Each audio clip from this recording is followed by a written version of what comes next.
Colin drama serial एक भूल की नेक्स्ट आने वाली एपिसोड में आप देखेंगे कि काशान की बनाई हुई तस्वीरें इतनी ज़्यादा ओरिजिनल लगेंगी कि आशिक की माँ भी उन्हें हाथ में पकड़ते ही कहेगी कि ये क्या, ये तो वाकई ही बतूल है। जिस पर कहेगी उससे आशिक की बहन जोया कि आप ऐसा क्यों समझ रही हैं अम्मी, ये हो सकता है मामा के ये कोई चाल हो भी नाहिल की। जिस पर वो कहेगी लेकिन ये तस्वीरें तो मुंह बोलता सबूत हैं। जिस पर कहती है फिजा, नहीं मुझे बिल्कुल भी इस बात पर यकीन नहीं है कि बतूल भाभी ऐसी हो सकती हैं।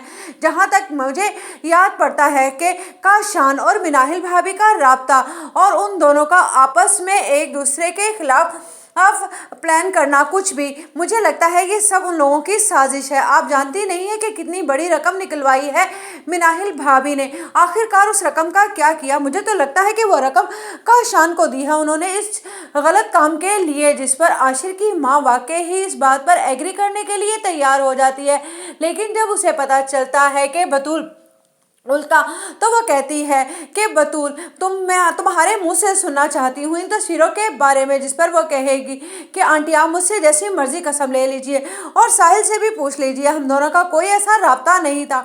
हाँ, कभी दिल में मैंने साहिल को चाहा ज़रूर था, लेकिन इस हद तक मैं गिर जाऊँगी ये मैंने कभी सोचा भी नहीं था। और जैसे भी ये तस्वीरें किसी ने मेरे खिलाफ बनवाई हैं, मैं उस इंसान को कभी भी माफ़ नहीं करूँगी। अगर आशिर को इन तस्वीरों पर पूरा भरोसा है तो वो मुझे छोड़ सकता है, लेकिन उससे कहिएगा कि एक बार सोचे ज़रूर अपनी बतूल के बारे में। इधर मिनाहिल बहुत ज़्यादा खुश हो रही होती है जब आशिर उससे कहता है कि मुझे लगता है कि इन तस्वीरों को देखने के बाद मामा अपना इरादा बदल लेंगी और मुझे बतूल को तलाक देने से हरगिज़ अब नहीं रोकेंगी।